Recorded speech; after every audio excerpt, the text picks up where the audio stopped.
How are we doing, guys? Moose here, episode 71 of our West Ham United career mode, and we're going to get things underway with the return of Hammer's headlines. Of course, just trying to liven the career mode up a little bit here for you with a little bit of interesting stuff. Obviously, we're going to talk about the first tweet here, Moose giving Hammer's headaches, and this tweet is actually a paraphrase of a comment that was left. I actually posted this career mode on operationsports.com on a couple of the FIFA and the Dynasty forum over there. So if you do ever want to check out that site, it's a little free thing for you. And if you're watching this career mode on that site, here's a shout out. What's going on? But this is actually a paraphrase of a comment from Only Football 86. Basically said, can't believe Moose let Adrian leave before Leno came into the team. Complete blame. The Palace loss on the gaffer. It's a huge slip up there. Hashtag Moose mistake. Moose seems to have lost a bit of support from the Irons faithful after the goalkeeping debacle there. Happy with the Leno move, but not happy with the way it was handled. Can he right the ship and keep West Ham in for a shout in the Premier League and the UCL? Hashtag Moose in or hashtag Moose out, depending on how you feel about it. And then we see the return of the rumor mill. ESPN FC says the Rafa deal looks to be done and dusted.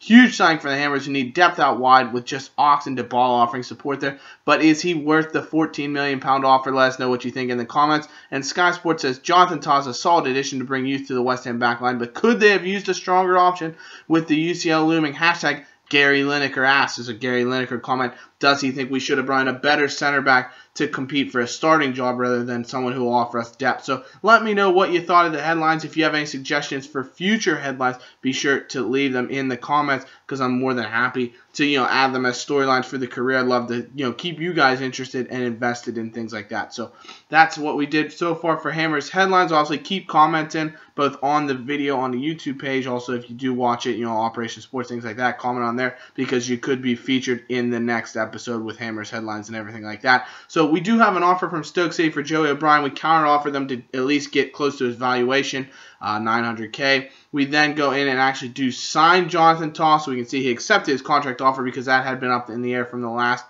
situation. So we brought him in on a deal. Great move to bring in Jonathan Tah, a youngster, to add depth for us.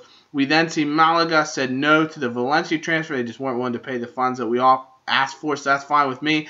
Rafa, they still want $15 million after we offered $13.5, so we improve our offer to $14.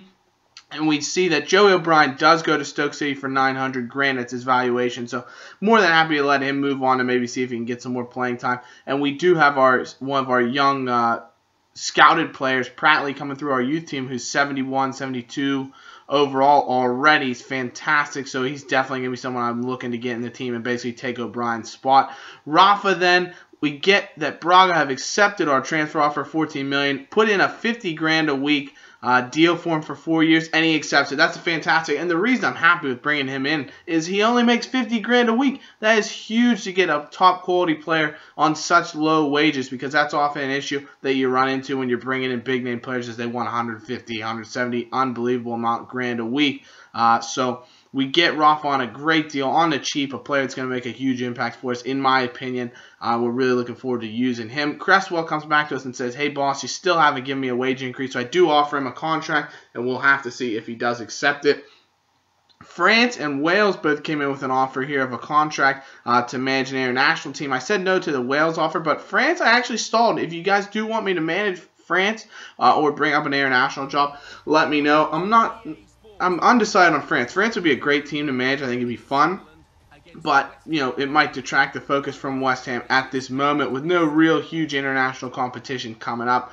Just World Cup qualifiers. So let me know if you do want me to take the France job or wait for like England, something of that nature. So we get back into the Premier League here against Sunderland, looking to try and shape our team the way we want. Mandron will be the danger man up top for the Black Cats. Obviously, we're away at the Stadium of Light. Rafa wasn't fully fit. I think he had just played a game for Braga before he signed his deal to come to West Ham United. So I had to leave him out of the squad here. He wasn't fit for the game, which means we're going to stay in that 4-4-2 diamond formation. Dybala and Carroll up front. Oxlade-Chamberlain actually starting Cam behind them with Rabiot getting a start in central midfield to just add a bit more of a creative option while Kiyate and Delph add security. But the absolute opposite of ideal start for us as Mandron scores, beats Leno at his near post. It's a lovely passing move from Sunderland. You have to give him credit for, but Bernd Leno, you got to be stopping that, son.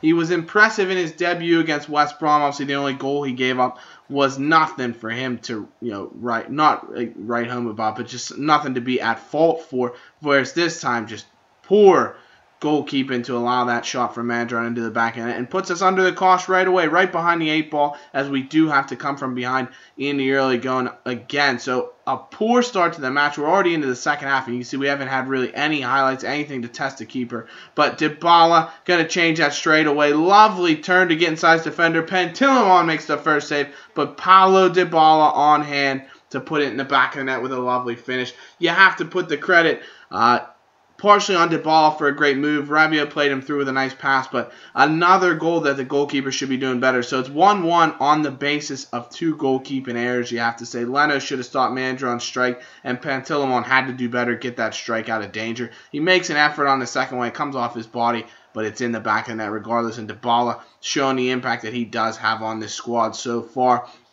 Early chance, though, in the second half. Again, Jenkinson with a great tackle, and then he decides to go on a mazy run. Just skips past a whole heap load of defenders. A little bit of a defensive mix-up at the back, and Carl Jenkinson has given us a 2-1 lead. What a run that is from the England right back, the former Arsenal man who we brought in on a permanent deal at the beginning of last season. He's been with us the entire career mode, and what a finish that is. He just absolutely levers it past Pantilimon at his near post with his left foot, and wonder strike from Carl Jenkinson. My goodness, that is banter right there. Carl Jenkinson, known, of course, for a couple vines that he has saying banter and things like that, so bring that up if you do check them out.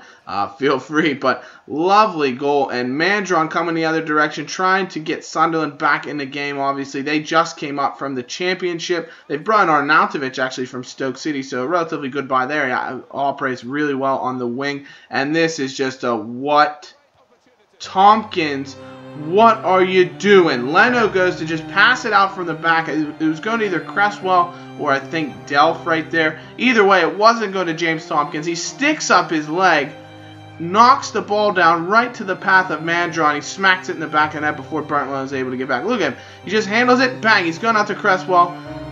Tompkins sticks out a leg, and Mandron smashes it into the back of an empty net. It's ridiculous how we turn that game around, and all of a sudden, we go from 3 points in the bag to right on hand to pick up a single point from yet another game, and this is the absolute worst start we could have imagined to our season if the game does finish this way. Connor Wickham with a lovely chance against his former club, but Pantilimon does stop him in the one-on-one opportunity. Dybala then plays Wickham through with another great chance. He cuts inside, and Connor Wickham, you got to be scoring those, mate. Unbelievable goalkeeping from Pantilimon. He is proving his worth here after a couple of shoddy performances on the first 2 goals. But Connor Wickham, for a 79 rated striker with the best finishing of any of our strikers, you have to be scoring from there. I think he either has the best finishing or Carroll might, but Carroll's a little bit better just in the air. Wickham definitely best with his feet, so has to be scoring. But we build up the play here. Aaron Cresswell on the ball,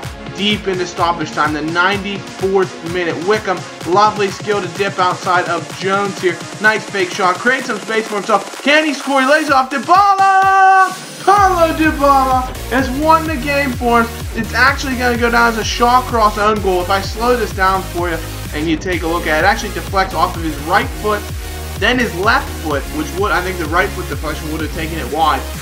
Then it hits his left foot, goes skittering past Pantilimon, a little daisy cutter of a strike, and that will win the game for us, our first victory of the season. How about that? What a turn of events. Man of the match for me in this game was Carl Jenkinson. He was unbelievable. Of course, he scored that lovely goal where he just went through about half of the Sunderland team. Dybala with another 2-point performance. He has been racking up the 2-pointers in 3 consecutive games. And Javier Pastore, I thought, played really well in midfield to get 1 point in the Moose's Mighty Hammer voting. So early days, obviously, in the season, but we are putting in some interesting performances, to say the least. We had to mix up the team. We brought Noble on to just solidify the defense late on, and we do pick up our first victory. So let me know what you thought, if you think we should make some formational changes, what you think of the Rafa buy, the Taub buy, how you think we should use them. So be sure to leave a like, subscribe, and comment so I can know how you're enjoying the career mode. We'll see you in the next episode. Bye-bye.